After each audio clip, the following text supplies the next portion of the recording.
particular and specific Israeli policies are severely criticized. People go and demonstrate against the massacre in Gaza. People go and demonstrate against the attack on the flotilla to Gaza. And yet, nobody dares to attack the ideology that is behind these policies. There is no demonstration against Zionism, because the European Parliament even regards a demonstration against Zionism as anti-Semitism. Imagine in the days of apartheid South Africa, if you were not allowed to demonstrate against the apartheid in South Africa, but only against the Soweto massacre. And this is still a great Israeli success, and Germany plays a very important role in this success, that the main problem and the main reason for the criminal policies is not analyzed, is not discussed, is not touched upon, only the symptoms. We have to change a little bit what we are doing. Not in terms of our very successful BDS campaign or the kind of things that we do in Germany and elsewhere in solidarity with the Palestinian people. I think this is an impressive chapter. But we are still, most of us, are still not using the right language. Most of us are still not employing the kind of dictionary that we should employ in order to drive the message home of what are we dealing with. Because one of the greatest paradoxes of what goes on in Israel and Palestine is that, on the one hand, it's not a complicated story. We've been there before.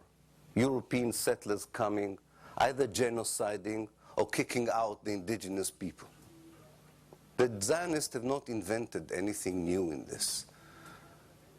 And on the other hand, Israel succeeded, with the help of its allies everywhere, including in this country, to build this complex explanation that is so complex that only they can understand it. And you are not allowed to interfere, especially if you are Germans. You are not allowed to interfere in this analysis because it's very complex. No, it's not. It is really not complex. And this is why history is so important. Understanding the not so complex history of what the Zionist movement was and is doing to the indigenous native people of Palestine is what the story is all about. Yes, there are other stories connected to it, I agree. The fate of the Jews in Europe, the Holocaust, I don't know, the relationship between Christianity and Judaism over the last 2,000 years. But these are sidebars. These are not the main story. They belong to the story, but you don't begin this. This is why in Israel, even unfortunately Palestinian students who are Israeli citizens, when they learn about the history of their own country, they begin in Odessa. I remember my Palestinian students in the university saying, can you explain to us why we who were born in Mrar or Sakhnin or in the Nakab have to begin our history in Odessa? They didn't even know where Odessa was. And I said, that's because you are under occupation, even inside Israel. Not just in the West Bank, not just in the Gaza Strip. Palestinians inside Israel are also under occupation and are also under colonization. And if we don't understand this, we will not break the deadlock. Because what is called the peace process that began in 1967 is taking place on Mars, on the moon. This is the only peace process in history that I know of that had no relevance whatsoever with the problem it was supposed to solve.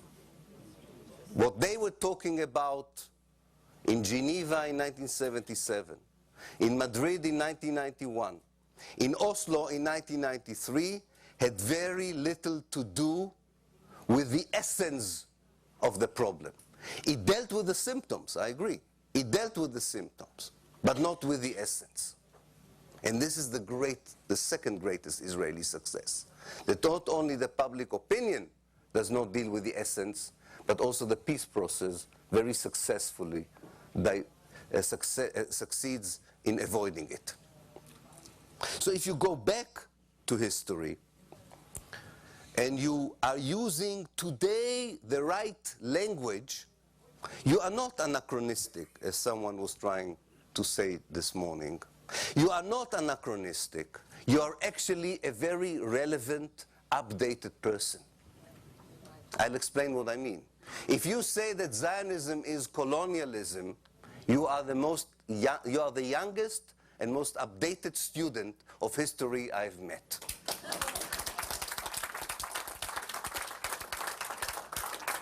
Anyone who will try to deter you by saying this is anachronism, this is not helpful, this is anti-Semitism, is anachronistic and lives on the moon or in Mars and can continue to talk about something which has nothing to do with what's going on the ground.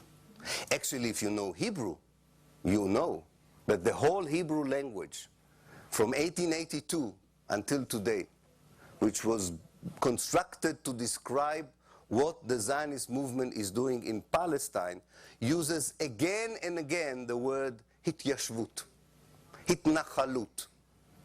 And the only way of translating these words is to colonize. There's no other translation. So the Zionist movement in the late 19th century, when colonialism had a very good public relations, was very gladly using the word to colonize. But then they learned that colonialism was not so popular. So they translated it differently. They found the word settlement, which means something else in English. And they found the word, they said, yes, it's colonized, but it's not like colonized. It's a different kind. Again, it's complex.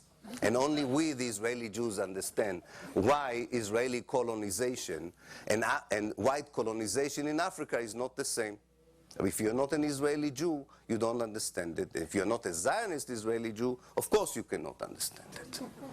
And I think this is important to bring back in our teaching in schools, in our approach to the public, in our negotiations with the political elite in this country and in the West, to say to them, you are dealing with the last colonialist project.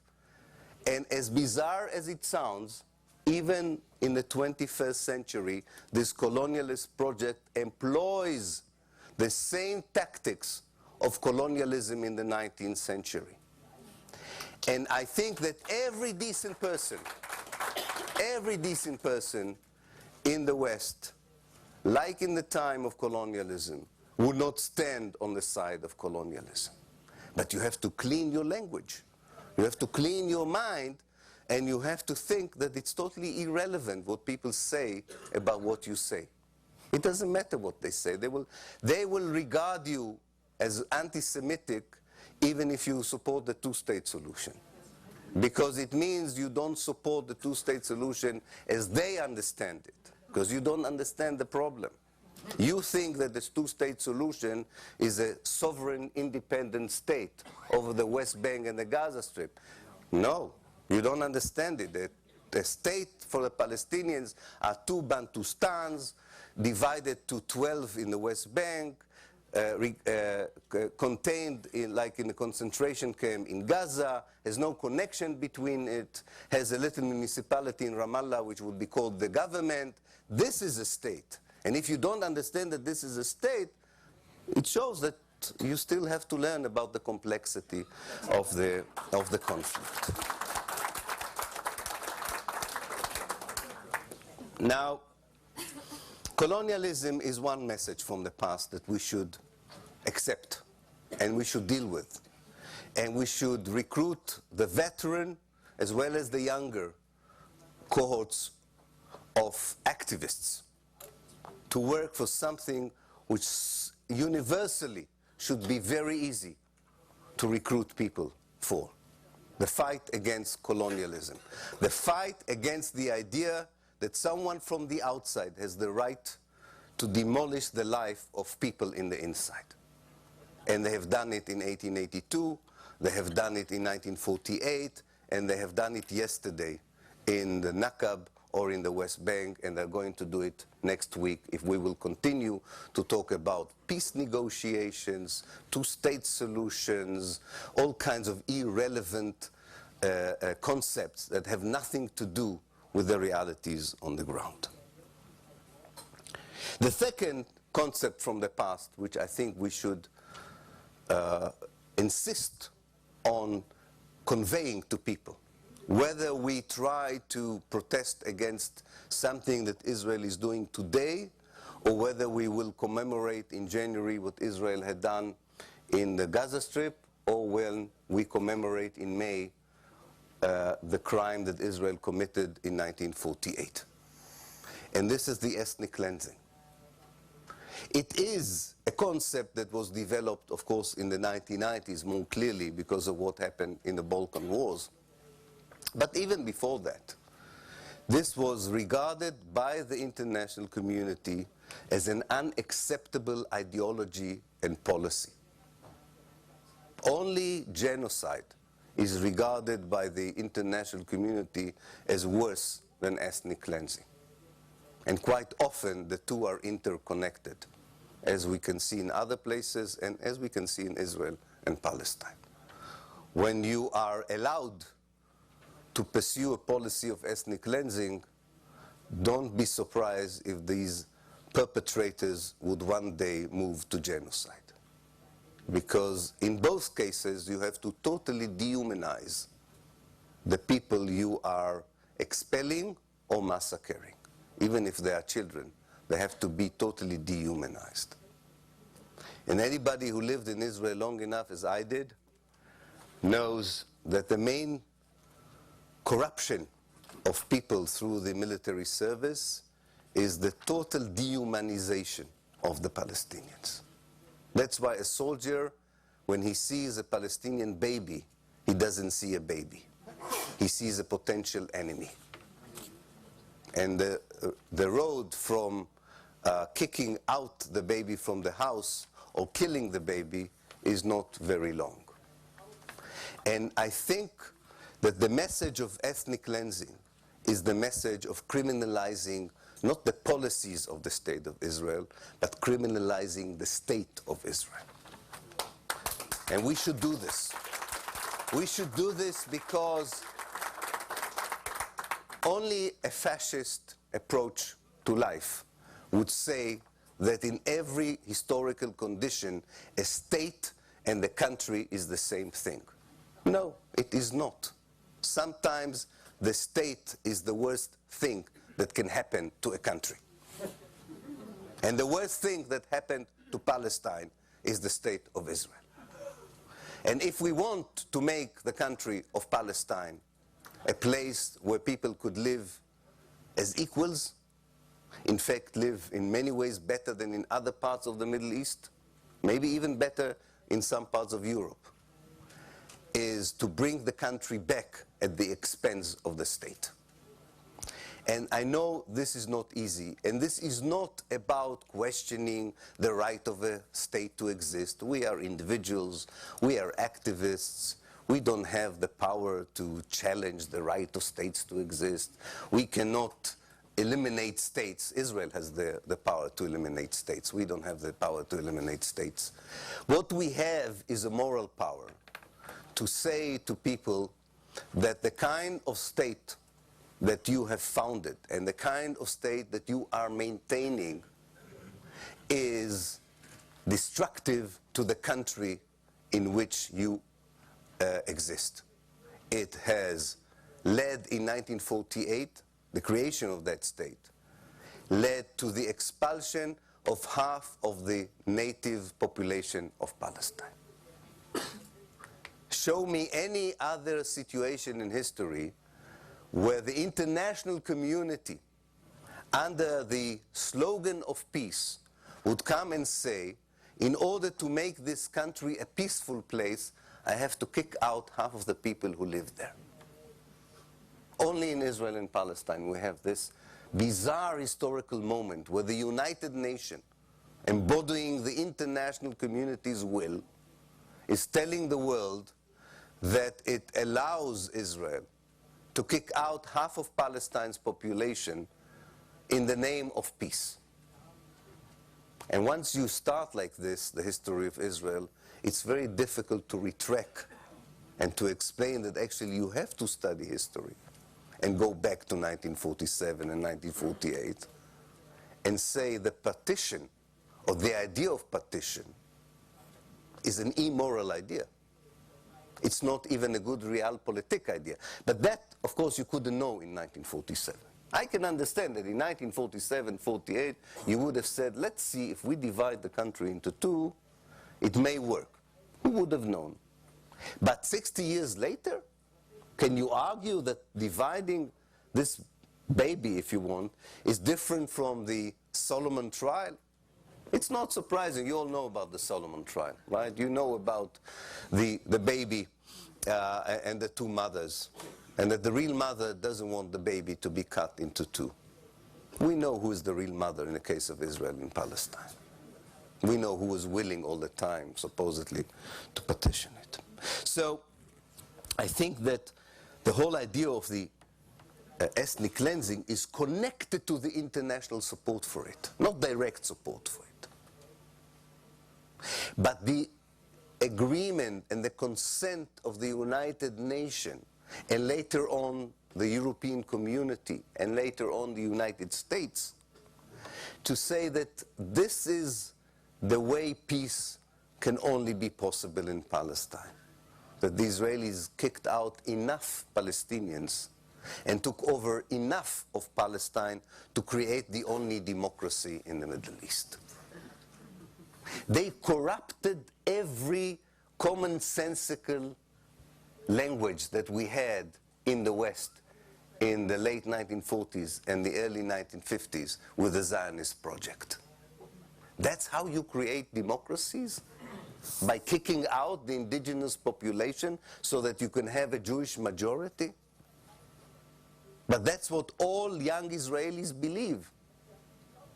They learn in the political science department that in order to build a democratic society where the majority can decide what to do, you are entitled first to define the majority, even by means of killing the other side, so that you will be sure what would be the result of the democratic elections.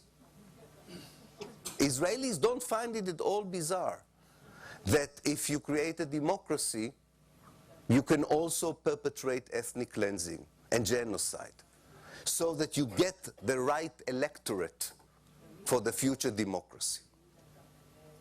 But a lot of people in the West will talk about Israel as a democratic state, because they would say the majority votes and decides what to do. The fact that the majority has to be kept all the time by ethnically cleansing people, by massacring them, by colonizing them, by putting them in great ghettos like in Gaza, is never discussed as part of the Israeli democracy. And I think we should bring that to the fore.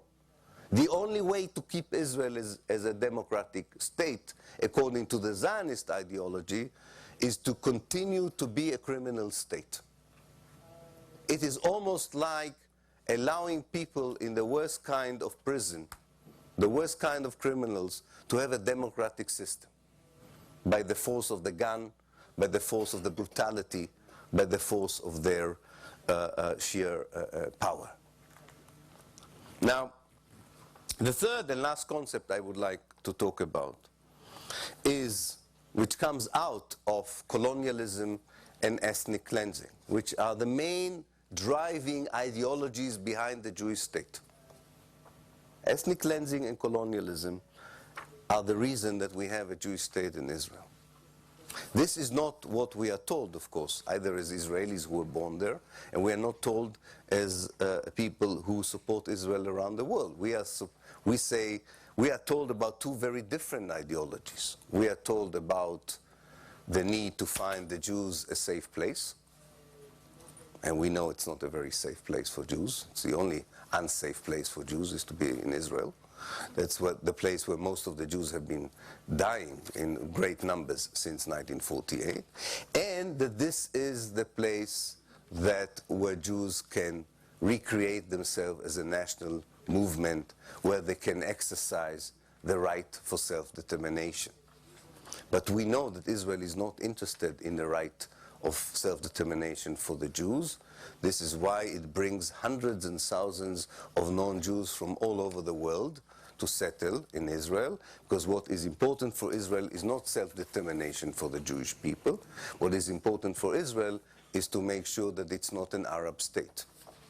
And if you are a Baha'i and you live on a mountain in the Himalaya, but you are definitely not an Arab, you will become an Israeli Jewish citizen in no time, if you are willing to come over. There's no problem. The rabbis would make sure that you are a Jew, and they may cause you to go through some painful operations, but if you are a man, but all in all, you are welcome because you are not an Arab. And if you're an Arab Jew, you will have to de-Arabize yourself, otherwise you will not be welcomed in the Israeli Jewish society. Now the third and last concept, and then I'll reach to my 30 minutes, is the ethnic purity. The ethnic purity of the state. And this is related to the right of return. Most of the people, especially some of our best friends, and I mean it not ironically, as I just published a book with Noam Chomsky, I include him in this.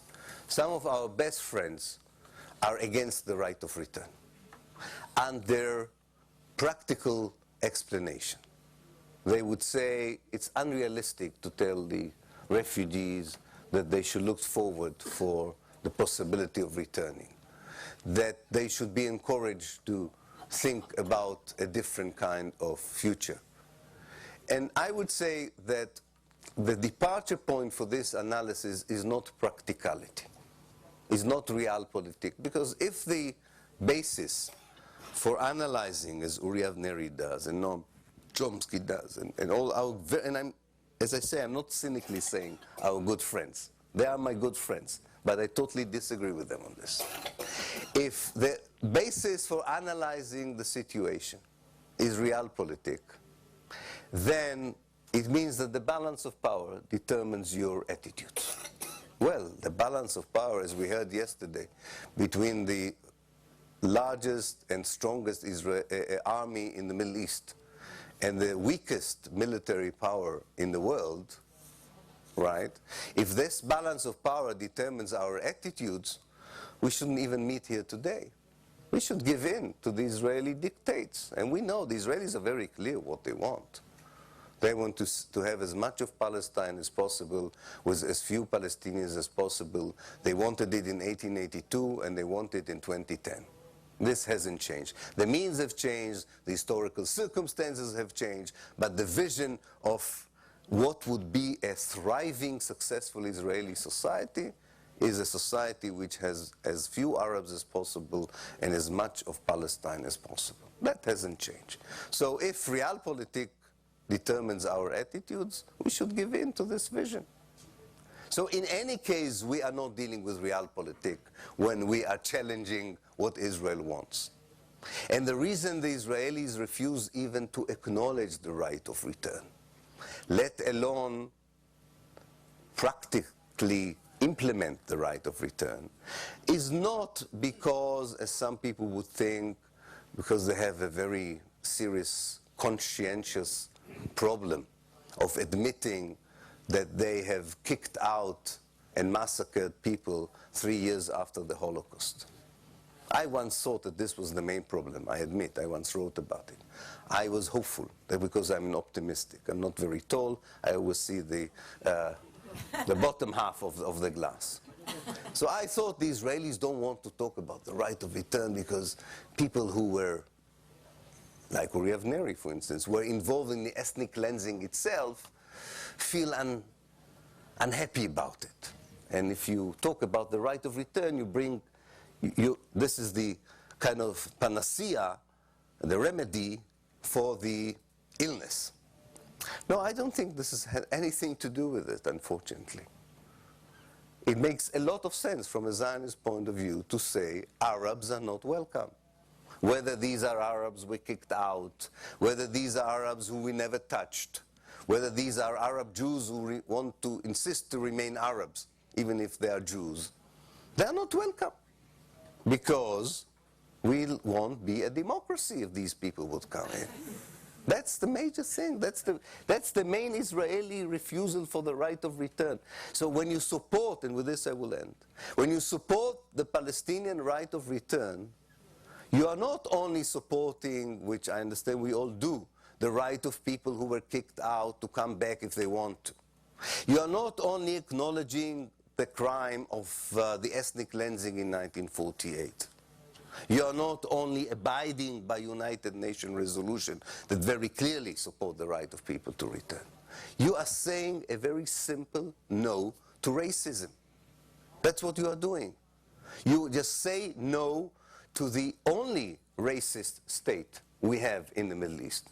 We have not very nice regimes in the Middle East, I agree. The political regimes in the Middle East are nothing to write home about.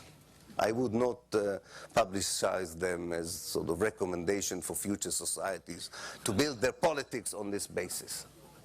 But not one of them is racist. The only racist state is the Jewish state of Israel. And one of the only ways of engaging with this racism is to challenge it on the right of the refugees to return. Not because it's practical or not practical, because it deals with the genetic code of the Jewish state. The idea that you can colonize is not new. But the idea in the 21st century that you can maintain this colonization by openly pursuing a racist, maintaining a racist state should not be acceptable. That's the gist of the Zionist story, that it doesn't allow people to lead normal life and to be normal friends.